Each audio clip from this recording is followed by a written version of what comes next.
Welcome to the Mentium Matters podcast, where we talk about leadership, life, and the transformative power of mentoring. I'm Solveig Brown, and I am thrilled to be joined again by Craig Warren. In today's episode, we are going to talk about inclusive leadership, structural bias, and ways to be a more effective ally. Before we begin our conversation, I would like to tell you more about Craig. Craig Warren was named Washburn Center for Children CEO in 2022 and previously served as Washburn's Chief Administrative Officer. Craig is the first BIPOC CEO in the organization's 140-year history. Washburn Center for Children is Minnesota's leading mental health center, delivering transformative mental health service to children and their families at 3 clinics in over 40 schools, in children's homes, and wherever they are needed. Craig is a social impact catalyst with over 25 years of strategic planning, service delivery, EDI, and consulting experience in the public, private, and nonprofit sectors. He is motivated by a desire to create more equitable community outcomes around education, income, employment, and health. Prior to joining Washburn Center, Craig served as Vice President of Enterprise Solutions at Minnesota Children's Museum. His professional experience also includes leadership roles at Greater Twin Cities United Way, Best Buy, Rockwell Automation, the Coca-Cola Company, Towers Perrin, and the United States Army. Craig earned his master's degree from the Harris School of Public Policy at the University of Chicago and his bachelor's from the Johns Hopkins University. He is a qualified administrator of the Intercultural Development Inventory. Craig has been a mentor for Mentium since 2019. Welcome, Craig. I am so happy to have you back as a guest today. It's great to be back, Solveig. Craig, our topic today is inclusive leadership. What does inclusive leadership mean to you? For me, inclusive leadership means leading in a way that reflects my own experiences, knowledge, and values, while also bringing in the experiences, knowledge, and values of the people who are part of my team and my colleagues. Great. So can you give an example of, like what this looks like? So I love that, experience, knowledge, and value. So how has this shown up in your career? How have you been an inclusive leader? Like, for instance, now the organization that I'm a part of, I identify as a man, and the organization I'm a part of is about 90% of our staff are women. So I need to be Okay. aware of the fact that I am a male leader in an organization that's made up of women. And more so, the majority, we provide therapeutic services to kids and families. So most of the people who work here also are clinicians, they're therapists as well. So just taking those two identities of my identity as a male and working in an organization, leading an organization that's predominantly women, and me as someone who is not trained as a clinician, as a mental health professional, who's leading an organization that's made of people who most of them are trained and licensed as mental health professionals. Those two identities, being aware of that, I think is important for inclusive leadership, because the way that I approach things with a critical mass of, as a man in an organization that's predominantly women, I need to be attuned to what might be different with that. What are my own experiences and things that I've had that I might need to be aware of? How is that going to impact how I show up with people? How is it going to impact how I interpret their behavior? How is it going to impact how I understand them and how I lead with that? And I could just go in assuming they're just like me. And the things that I think and the way that I do that is going to work, or acknowledge the fact the culture is probably shaped by the fact that a significant portion of the people in this organization don't have a core aspect of the identity that's the same as mine. And what does that mean for how I support them and how they interact with me? Right. And then just having your own self-awareness and your own awareness of the other people in your organization. I really like the intentionality around that. In our pre-podcast planning meeting, we talked a lot about, bias. And one of the things that you talked about was, the distinction between individual acts of bias and structural bias. And, as you are an inclusive leader, it's dealing with the bias in your workplace. So can you talk more about, how as an inclusive leader you deal with bias and kind of differentiate the different kinds of bias that can show up and affect a workplace culture and individuals within that culture? And I think, just as a preface to anyone thinking about individual bias and structural bias, I think it's important that leaders who are aspiring to be inclusive leaders think about what equity, diversity, and inclusion means to them. Because I think the filter through which you approach individual bias and structural bias and combating both of those really needs to be grounded in your understanding of yourself and your understanding of the fact that equity, diversity, and inclusion are three distinct but related concepts, and also understanding how are those relevant to the work of the team you're leading, and also relevant to the broader organization. Because I feel like if you're going to engage in that and you don't have that sort of macro level context and awareness, it's going to really be a struggle for you to even understand or be aware of where there is structural bias or where individual bias is if you haven't done some of the other work. So I would start with, do you understand what equity, diversity, and inclusion are? Do you understand what they mean for your team, what they mean for your organization, and what they mean for your leadership? And then I think you're at a better place to really discern structural and individual bias. If you have that foundation, and let's assume that we do, then you look at individual bias as something that happens on a one-on-one basis. So an individual bias says someone makes a comment to me that because I'm a Black man, it's a clearly blatantly racist comment, but it's individually directed to me. Like they're saying that to me, or they're treating me in a certain way because of my race, but it really is one person doing it to another person. Systemic bias says all of the processes and systems are perpetuated and designed to disadvantage a group or to advantage a group. So I'll give an example of that. I served in the Army. My first professional experience was actually as an officer in the United States Army. And at the time that I was in the Army, you could not openly serve in the military if you were gay or lesbian. Like, it's like that job is not, if you're going to say I'm gay or lesbian and you were trying to join, they would say, nope, you can't join. And if you happen to join and then determine that you were gay or lesbian after you joined and openly acknowledge that, you would essentially get fired. And there's a different term in the military, but you essentially would get fired. So because of an identity you hold, structurally, the policies and everything say that identity cannot be here. And all of our policies and processes are designed to prevent that identity from being in this organization. And if it is identified within this organization, from expelling that from the organization.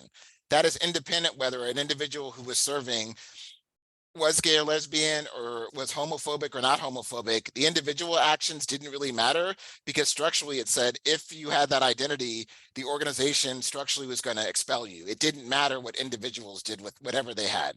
So that sort of is a difference between kind of a structural, where the processes and policies are designed to perpetuate a bias or to keep someone out, versus when it's just an individual thing where the system may say, nope, we're welcoming of all identities and races, but an individual could still be racist or transphobic or homophobic or misogynistic, even though structurally the systems are designed to say that's not acceptable. Right. That was a really good example. Can you go more into depth about how you recognize and disrupt systemic biases in examples that may not be as concrete as that, of kind of those more subtle acts of systemic bias? And it probably relates to kind of that equity, diversity, and inclusion piece of being clear on what that means for your organization. I think one way of looking at it is to look at data. Okay. As I define equity, means there's disparate outcomes, which means the outcomes are measurable. When we talk about equity as saying there in educational outcomes, this particular group of identity relative to the norm for the society is beneath that. And the data shows that these people with this identity or whatever they are graduate at lower rates than is the average for the norm. And there may be, based on other identities, actually graduate at higher rates than that. That's a math problem. So when you talk about equity and outcomes, and one way you can identify systemic bias is to really understand the identities and experiences of the people within your organization, and look at it and break it down and disaggregate outcomes and look at, why are we an organization that's predominantly Spanish speaking, where 90% of our employees are Spanish speaking, but 1% of the leaders are Spanish speaking? It seems odd that if 90% of the employees speak Spanish, but only 1% of the people in all levels of leadership are Spanish, that there probably are other things beneath that that you need to look into. And that seems like odd, because if you're advancing people and there's not bias, and most of the and you're promoting people either with a combination of inside and outside, and they're not represented there, that statistically would raise for me, that doesn't seem right. So I always start where, if you're really interested in looking at systemic biases within an organization or within a system, I really would start looking at what are the outcomes and where are the disparities in outcomes? What are the promotion rates for men versus women? What are the promotion rates for people of color versus white people? What are the turnover rates within that? Who are we hiring? Who are we interviewing? Like, I really feel like if you're interested in identifying systemic bias, it starts with looking at the data, and looking at the data, and the data telling you this data is out of whack. Now, why? You have to do more work in understanding why. But if the data is out of whack, that usually is an indicator, when you dig into that, there's something going on, that there's some barrier that's presenting people who aren't holding whatever the identity that most people have from attaining the outcomes that others have. Yeah, I really like that because the data doesn't lie. You No. may think like, oh, everything's going great, but you're like, when you really look at the numbers, you're just like, wow. Even looking at, in terms of, CEOs of Fortune 500 companies, why is there such a homogenous group of people that hold that when that doesn't represent all the people that work there? So I like all those examples that you gave of who are getting promotions, who's not. Can you go back? So you kind of defined, equity for us, what that means. I would love, can you go back and just offer your definition of diversity and inclusion, and then how it relates to, systemic bias? Mm. For me, as I mentioned, those are equity, diversity, and inclusion are distinct but related concepts. So I talked about equity. For diversity, it's the visible and invisible differences that exist in everyone. So Hmm. wherever you go, there's always going to be diversity, because we all have within us things that are very visible and discernible that are differences. And there are other things that are not visible where we have differences in that. So that diversity literally is everywhere. Whether you're necessarily attuned to it or not, it always exists. Inclusion is about, I think for me, two things in an organizational context. It's about whatever the identities that people hold, do they feel welcome in your space? So whatever identities or whatever people bring, do they enter your team or your space or your organization or your building, and they feel like welcome within that? And they have to define that, which I think for me is an important part of inclusion. I can't define inclusion for someone else. I need to be doing the surveying and talking to people and understanding, and having them say, like, I feel welcome here. I feel like I belong here. It's not me to say that on their behalf. The other piece of that's less individual for me, is that's more systemic around inclusion, is how are we as an organization creating a culture and policies and processes that have an inherent spirit of inclusivity and curiosity? And what that means is that we are always in there are new differences being created and coming into being every day. So you're never going to fully have lived experience or experience with every type of diversity that exists. But what you can do is intentionally cultivate an inclusive mindset that says we have a spirit of curiosity. So when I, as an individual, or we as an organization, encounter an employee that has identities that we have not experienced before, we have curiosity around that, not, ooh, get away, which leads into bias, which is, oh, that's not something we have or something we want, or we're scared of it, which leads to bias against that, as opposed to, we've never had hired someone who has that particular set of experiences or whatever. I wonder, what do we need to do? What do we need to do to make them feel welcome and to allow them to be successful in this environment? Are we just going to stay where we are doing things the way we're doing it? Or are we going to, as an individual leader, as an organization, create policies and processes and continue to evolve them to account for the fact that there's different elements of diversity that may be resident? And you really want them to be able to answer that question of, do I belong? Do I feel welcome here? That may require the organization to change some of its policies, processes, and culture. But you usually need to start with a spirit of embedding a spirit of curiosity around difference to kind of set the stage for that. Right. So, can you talk more about that process? I'm really interested in this of, do I belong? Do I feel welcome? How do you go about developing the policy? So I like your idea again of getting data by surveying people, do you feel like you belong in this culture? Do you feel welcome? Do you feel like your Mhm. voice is heard? So how do you move? Can you just kind of walk us through that a process of how do you move from figuring that out to creating the policies and the procedures and the processes and getting the buy-in from the people within your organization or culture, that is the way your culture is going to be. I think the first step in that is doing your own work. Mm-hmm. If you haven't done the work to understand what are the identities I hold, what is the visible and invisible diversity which exists within me, it's going to make it very challenging for you to do the work in terms of your one-on-one interactions with people, or if you're in a leadership position where you actually have positional power and influence to put that into place. So the first thing and for me, I always start with is, do I understand what identities and experiences and diversity exists within me, Mm-hmm. and how that may manifest in terms of my organization, my culture, my team, and then understand what's around me.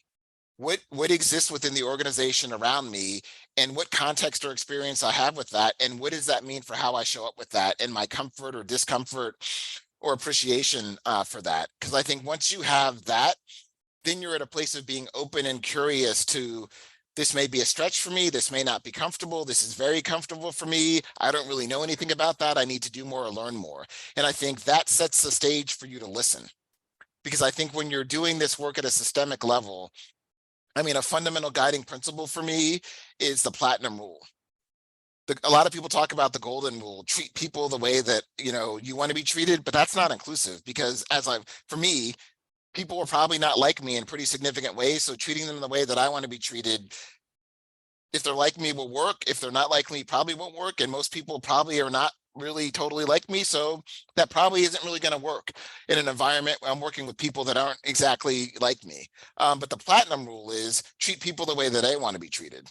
But the only way you can treat people that they want to be treated individually or at scale is to actually take the time to get to know them and how they want to be treated and why they want to be treated that way. And in the process of doing that, then you'll have an understanding of, oh, you want to be treated differently. You want to be treated this way. Okay, how do I have a policy that sort of meets a middle ground that isn't exclusionary of everyone, but sort of is a middle ground for people that's not going to make them feel like they're totally outside in value, but sort of tries to be inclusive, which is hard as a leadership level because people are very different, are similar in some very fundamental ways and are different in a lot of ways. So really, that's much harder because it's easier to say, I'm going to assume everyone's this way and that's how we're going to do this. And that's much easier from a policy perspective. It's much harder to develop policies and to lead in environments that actually deal with the complexity of what we are. And an example of this is that I've worked on in a couple of organizations is bereavement leave. And this may not be think of something you think about or whatever, but it's something that has a pretty big impact. Bereavement leave historically and traditionally is someone in your immediate family passes away. And that typically is how it's defined. Someone in your immediate kind of nuclear family passes away. You get maybe 3 days or 5 days, and then you got to get it together and come back after that. And it doesn't account for, this person who raised me isn't technically my parent, but I was raised by my grandparent or my aunt or uncle or my next door neighbor. So when this person passes, it essentially has the same impact on me as if this nuclear family that didn't exist for me, but exists, but your policy doesn't account for that. Your policy doesn't account for the fact that maybe I've never had children in my life, but I've had a pet, and this pet has been with me forever, and this pet passes away, and I'm devastated because this pet has meaning for me and my family with that, and the pet passes away. Or maybe it's a friend or neighbor who passes away. If you think about it really inclusively, grieving and loss isn't really bound by this little neat circle of your immediate family. It's bound by, these are people who have meaning for me, and they're no longer here, and I'm grieving that, and I need time off to process that. That's a more inclusive way of defining your policy of, and you have to have some boundaries, but you can see where, hey, we're including a pet, we're including, a family member, and it's not an immediate family. You can define it where you're making it more expansive. You can also make it where it could be intermittent. A lot of places have it where a lot of faith traditions have things where you may need to bury within a certain number of days or have the funeral service if there's a service, or it may not be for months or a year later before you do this thing because of the faith tradition or the cultural practice. A lot of policies don't allow for that. They're like, you need time off 6 months from now for someone who passed away. No, you need to take vacation time with that. That doesn't allow for the fact that different cultures and different religions grieve in different ways. unless you're open to like, what is my cultural practice and who was this designed for? And looking at what are other faith traditions, what are other ways in which people grieve, what are other relationships that people may have, you're not going to be open to designing a policy that you try to be more expansive than just this is what it is and this is a defined period of time and there's no process for that. People may grieve in different ways and someone may need 2 days, someone may need 3 days or 5 days. I mean, that's sort of an example of kind of doing one's own work to understand where you're showing up, understanding what are the identities and the practices of the people around you, and trying to design a policy that is more difficult to administer and has a risk of abuse. But if you're going through that circumstance and it is your pet and your organization gives you 10 days off to deal with that, how are you going to feel about how that organization sees you and is supporting you? Yeah, It's pretty big. that is so true. I was at a conference once and I was on a panel, and this woman talked about that, how when her mom was going through chemo and her manager just said, you know what, you can, work remotely. This was even before remote work was a big thing, and take as much time as you need to be with your mom. And she said, I will be loyal to this Mhm. organization for a long time. And I love the platinum rule: treat people the way they want to be treated. And what you're saying is, first have your own self-awareness of where you come from, what identities you bring to it, but then that spirit of curiosity and creating policy and stuff from the bottom up instead of top down policy. Like, this is our policy, of being like, what would people like? What would these people like? How do they want to be treated in these different situations? And I can imagine that it's really complex, but also if you get it done right, or even if people see the good intentions with which you are trying to create a workplace environment that is truly inclusive of everyone's identities, that goes a long way in evolving a workplace culture where everyone truly feels welcome and honored. And I would say it's very challenging. Yeah, Like, I I'm wouldn't say like I'm laying it out like it's not that if you're really doing that, that's a lot of complexity and things to hold, as opposed to how do you juggle these competing things. But I think people appreciate that you're on the journey, and as you talk about as a leader, what you're considering and how you're thinking about it and the trade-off. Because even saying it doesn't work for me, but a leader being able to name, this is why we did it this way, and we acknowledge there are these other things that exist that are within our workforce that it's not going to work for, but we consider that and weighed that. Like, even the awareness of, okay, it doesn't totally work for me, but I get what you were juggling with that, and you did see me and consider that, I think is so important. But it's hard because you need to be vulnerable. You're as a leader, you're opening yourself up with that, because you're not going to be able to be all things to all people. There are going to have to be, as a leader, there's limited resources, there's limited time, and you are going to have to kind of find this thing that kind of works for everyone. And that's not going to work for everyone, but leaning into that is much better than just like saying we're just going to do it this way. I feel like that grappling with that is part of your growth as a leader, and it's really part of your ability to serve whatever your customer or your clients are as well with that. Yeah, totally. Okay, we have time for one final question. What is your advice for how someone can be, either an effective ally or an effective advocate of a coworker with a marginalized identity? Mhm. I think it is do your work. Like, I feel like if you're going to use the term ally or advocate, you better have done your work around why is there a need for you to be an ally or advocate? Mm-hmm. Like, what is the identity, and do I understand the historical context more broadly in society, or do I understand within the organization why there's a need for my colleague who holds this identity or these identities, why there's a need within that organization because of systemic bias for them to need allies? Because I think a lot of people skip over the why. You're saying you want to be why, like, Mm-hmm. what is the inequity or outcome that you feel you need to be an ally for, and are you articulating that? Because I feel like if someone's done that work, then you can go to the next step of understanding, hey, what do you need? Do you Yeah. need me? I have an awareness of, I think you have identities that in this environment, it might be useful for me to be an ally to you. And this is why. What do you need for me to be an ally? And don't make Mm-hmm. assumptions around, I've done my research and I've done my homework and I've done this and I'm going to show up this way. If you're doing it for individuals who are within your organization, talk to them, understand, hey, what's your experience? Is this true for you here? I mean, does this even resonate what I've learned or my awareness? And how does that manifest for you And would you be willing to enter in a relationship with me where how can I support you with that if that's real for you? And I think that's an important part of that. I feel like if you're in a leadership, it may go to scale, but I feel like you need to start with if you're trying to be an ally to someone who holds identities that you have no context or relationship with,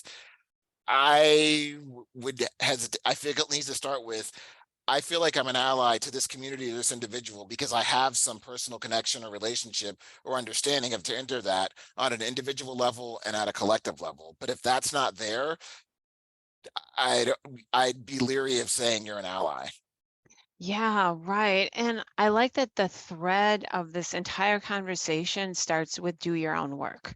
I Mhm. like that you always, go back, like, do your work and figure out, where you stand, and understand figuring out also the structural piece as to why these inequalities exist. And I love that asking questions, being curious, what do other people really need or want, as opposed to assuming, that if, oh, I know what they not need or want based on the research and stuff. So it Mhm. kind of goes back to what you were saying about creating policies and stuff as well, of asking people, what do you want? What do you need? And figuring that out, either at an individual basis of, oh, okay, I can do this, or figuring out at a cultural basis of how can we create different structures so that we don't have a whole bunch of people that are experiencing bias because the structure is inherently biased. And I would just add to that, to me, this is leadership 101.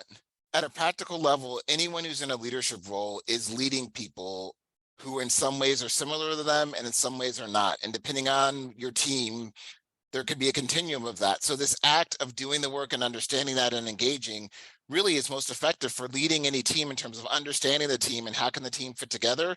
If you're not doing it in an inclusive way and doing some of the things we've discussed, how are you going to be effective in terms of supporting the team and motivating them and setting direction and understanding how to grow and support them?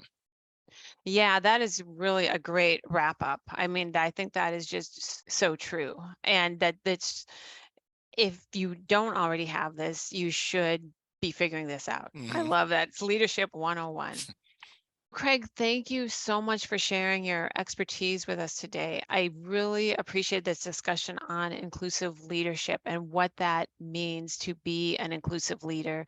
I appreciate your distinction between individual acts of bias, structural bias, and all of your examples of what inclusive leadership looks like, in creating policies and creating workplaces that really prioritize equity and diversity and inclusion has been just really fantastic. So thank you so much.